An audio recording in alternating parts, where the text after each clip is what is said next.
The Ultimate Guide to Restaurant Marketing in a Post-COVID, Work-from-Home World. By Donovan Garrett.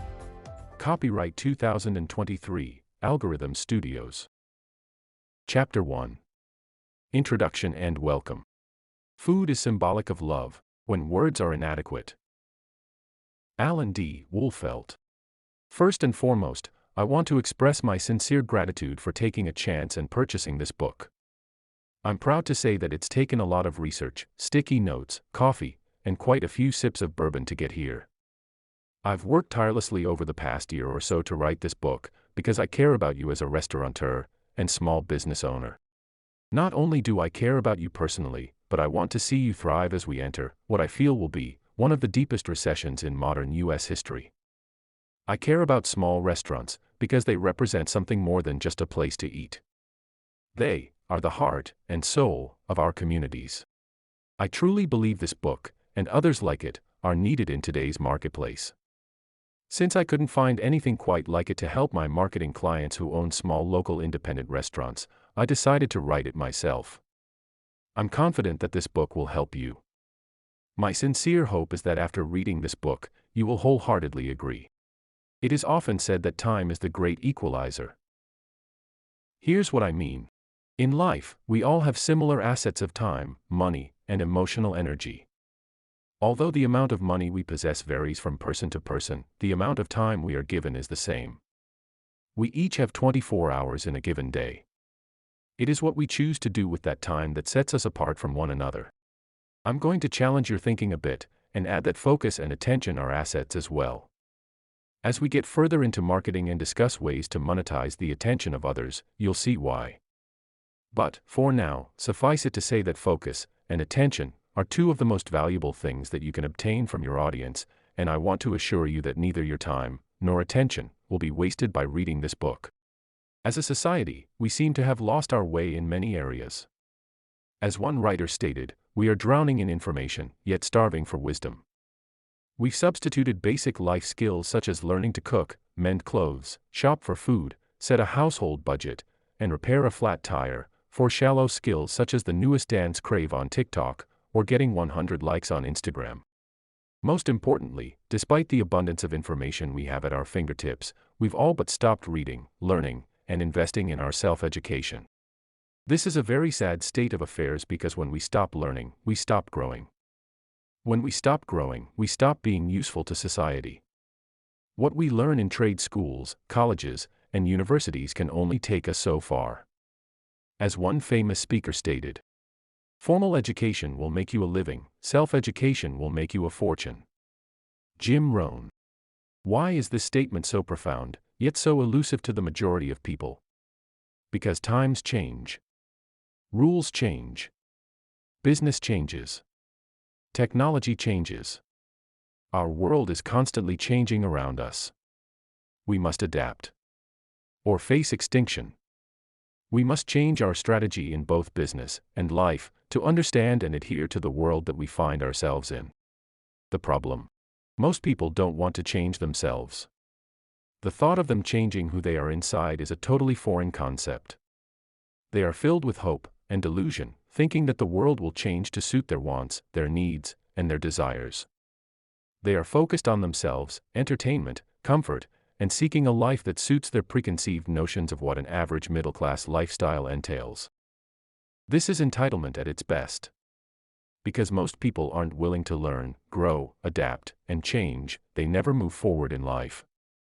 They are stuck, thinking that the world has robbed them of some great prize that belonged to them from birth onward.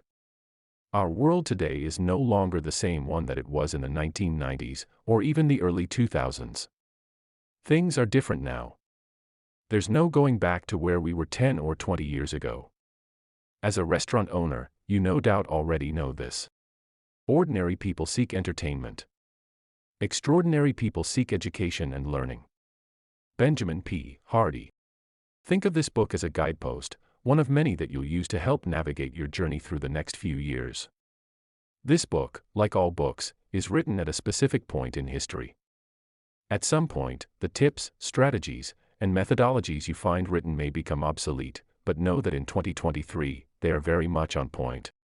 If your small restaurant is thriving, you have no concerns about the future, and you have more money than you know what to do with, then please take what you find in this book with a grain of salt.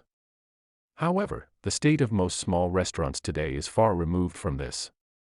Most small restaurants are struggling. In fact, truth be told, most large restaurants are struggling too. These are unprecedented economic times, and the path to profitability that worked 20 years ago simply won't work in today's market.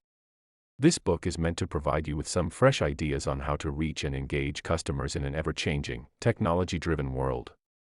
You'll see how to adapt to two of the largest disruptors of restaurant operations in the past 50 years, COVID-19, and its effect on the economy, and the work-from-home employment model.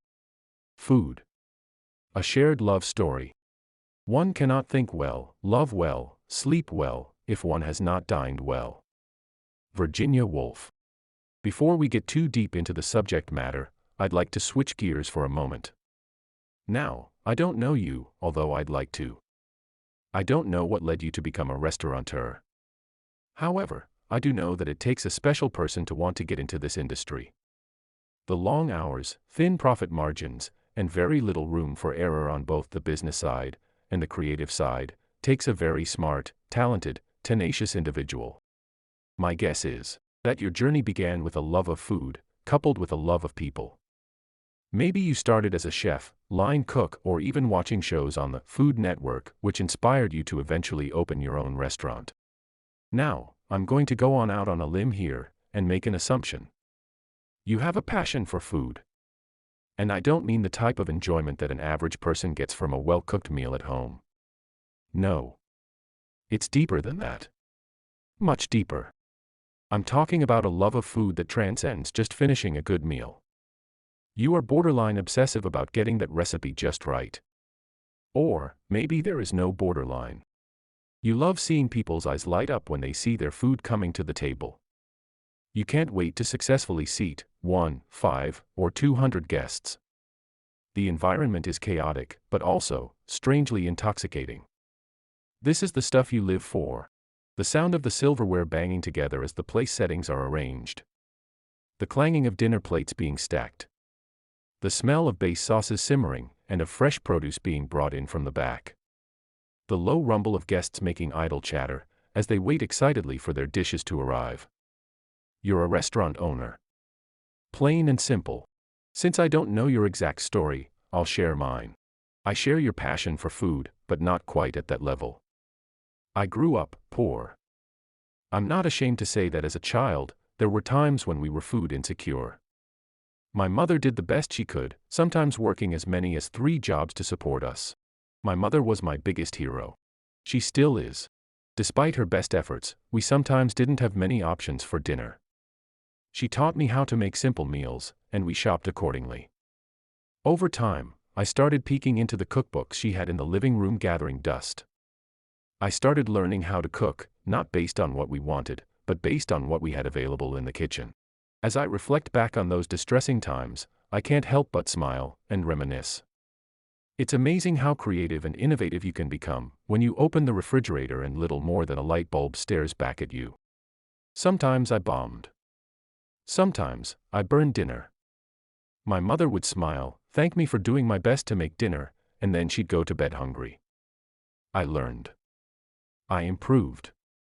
By the time I was in junior high school, I could cook a roast better than most housewives. The problem? 99% of the time, we didn't have a roast to cook. It was a fortuitous series of events that led me not to pursue a career in the culinary arts. In high school, my plan was to attend one of the best culinary programs in the city at the time. However, on the day of my interview, the instructor suddenly called off work, and I toured the electronics program instead. I fell in love with technology. I would hang out with the electronics teacher even outside of class time. I was obsessed. My love for electronics, engineering, and technology eventually blossomed into an equal passion for computer science and law. I am grateful that my love of technology has provided me with a steady, rewarding career with a better-than-average salary. However, I still have a passion for food and cooking. More importantly, I support small local restaurants and encourage others to do the same. I am one of the first people to order from a new restaurant that opens up in the neighborhood. I tip generously. I fully understand that it's hard work, with long hours and often razor-thin profit margins. Today, as a web design and marketing consultant, I love helping my clients who are restaurant owners grow their businesses. I avidly encourage them to embrace marketing, advertising, technology, and customer engagement as tools that the modern restaurateur must master in today's competitive economic landscape. Why I wrote this book. I decided to write this book, both because of what I see, and also, more importantly, what I don't see. This book is a product both of passion and frustration. Let me explain a little further. There are many books on restaurant operations. Quite often, these books are little more, or, sometimes far less, than a watered-down operations manual. Most of these books touch on basic principles and are written for operating in a normal or healthy economy. What you will find much less often are books on restaurant marketing. Why? Because it's a much more narrow, limited audience. Authors naturally want to make the most money possible by appealing to a fairly wide audience. I'm no different, I just wanted to write to an audience that's traditionally underserved. Call me crazy, but I think that's where the sweet spot of opportunity lies. Not only is this a book about restaurant marketing, but it's also focused on marketing during a recession. And not just any recession. We're in an entirely different world at this point. This is the post-COVID, work-from-home economy. The game has changed. Permanently. During a recession, the strategies that you must implement to remain profitable are much different than when times are good. We'll dive into this in more detail in future chapters, but for now, know that your marketing strategy must be more intentional. In years past, i.e., 30 years ago, it was simply enough to open your doors. The buzz would gain momentum in the community. People would tell people. The customers would come. Back then, if you really wanted to grow, you'd take out an ad in the yellow pages. That was it. No more marketing or advertising was needed for the entire year. Not anymore. Today, more is needed to reach people with your message. Much more. And that's exactly what I'm committing to providing in this book. Real actionable tips and strategies for marketing your restaurant in a post-COVID, work-from-home world. Before we get too deep into the subject matter, know that some of the strategies will work for you, but others may not. Every restaurant is different, every locale is different, every community is different. Marketing in small-town South Carolina is much different than marketing in Santa Barbara, California.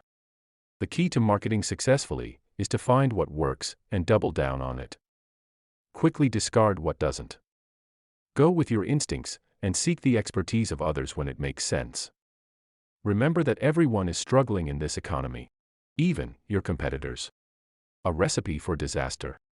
I'm old enough to remember the 1990s. Unions were diminishing, and the outsourcing of jobs and factories to China was really beginning to gain a foothold in corporate society. However, the tone was generally optimistic and positive.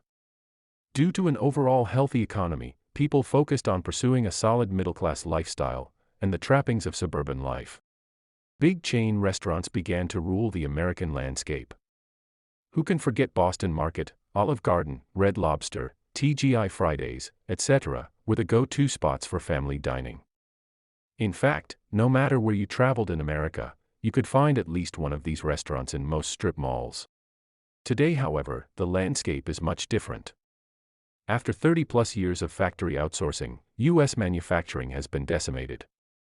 There is hardly even a middle class. There is wealthy and broke. The once prolific middle class is a mere remnant of what it used to be. As a result, even large chain restaurants are in trouble these days. No longer available to tap the large equity pools they once had access to, many are struggling to stay afloat. Faced with large lease contracts, crippling overhead, rising labor costs, and skyrocketing food costs, many large chain restaurants are scrambling to find ways to get people in the door and reacquaint the public with their brand. Many large chains have forgotten that millennials weren't born in the 1990s. They don't have the brand recognition and haven't established the fond memories of prior generations, meaning that brand loyalty isn't there. Small restaurants are in crisis. Today, All restaurants face major challenges, but small restaurants are in crisis. They are completely assaulted on all sides by higher food costs, higher labor costs, an inflationary environment, and lower attendance rates. We'll look at each of these factors individually, but suffice it to say, to survive as a small restaurateur these days, you've got to be tougher than 30, 20, or even 10 years ago. Higher food costs. As I sit down to write this book in late 2022, not only has food gotten more expensive, but the pace of how fast food costs are rising is truly astronomical. Of course, as a seasoned restaurateur, I don't need to tell you how expensive your food suppliers are. However, for the uninitiated, for example, consumers who may be reading this book, here are a few examples of the pace of food inflation over the past year or so. A diagram is shown with the title, Inflation for Major U.S. Food Categories, January to July 2021 and 2022 by the USDA Economic Research Service. Caption. According to the USDA, retail food prices increased 8.9% in the first 7 months of 2022, higher than the rate over the same period in 2021, 1.9%, and 2020, 3.1%. The 20-year historical average for the same months from 2001 to 2020 was 1.7%. USDA Economic Research Service. End caption. What might not be so obvious is the fact that the chart above highlights a 6-month change, not a full year of price increases. So, looking at the top of the chart, you'll see eggs shoot up over 20% in 6 months, as well as poultry, at about a 12% increase. Now, pause and consider how many of your menu items require eggs and poultry. One major problem with skyrocketing food costs is that they must be passed on to the consumer in the form of higher menu item prices. Now, if you offer a casual or fast casual dining experience, your clientele will naturally begin to experience attrition because fewer people can afford to pay the higher premiums. Some will opt for less frequent, but more expensive dining options, reserving them for special occasions. Higher labor costs. As of 2022, the labor market is in a very weird place right now. Although we have historically low unemployment, the remnants of the pandemic-fueled, stimulus-based economy are still fresh in the minds of many.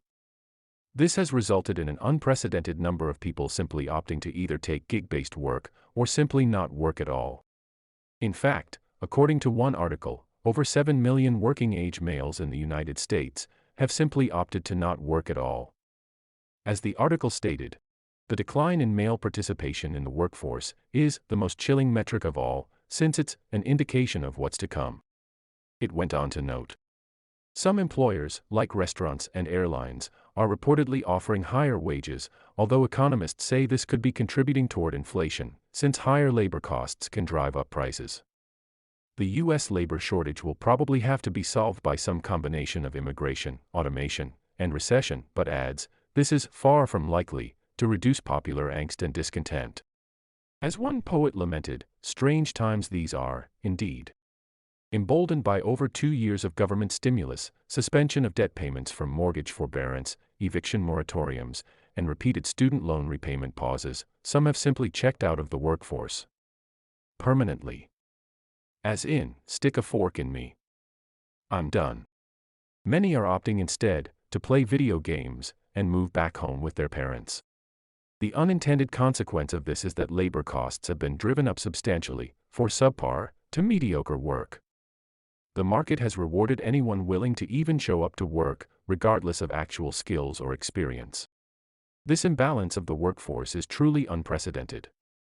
Workers who lack communication skills, customer service, or any real marketplace skills are now commanding higher than normal wages for otherwise inferior skills, or, worse yet, lack of any real marketable skills. Unfortunately, the solution to this apparent imbalance is for the labor market to rebalance due to layoffs from the recession.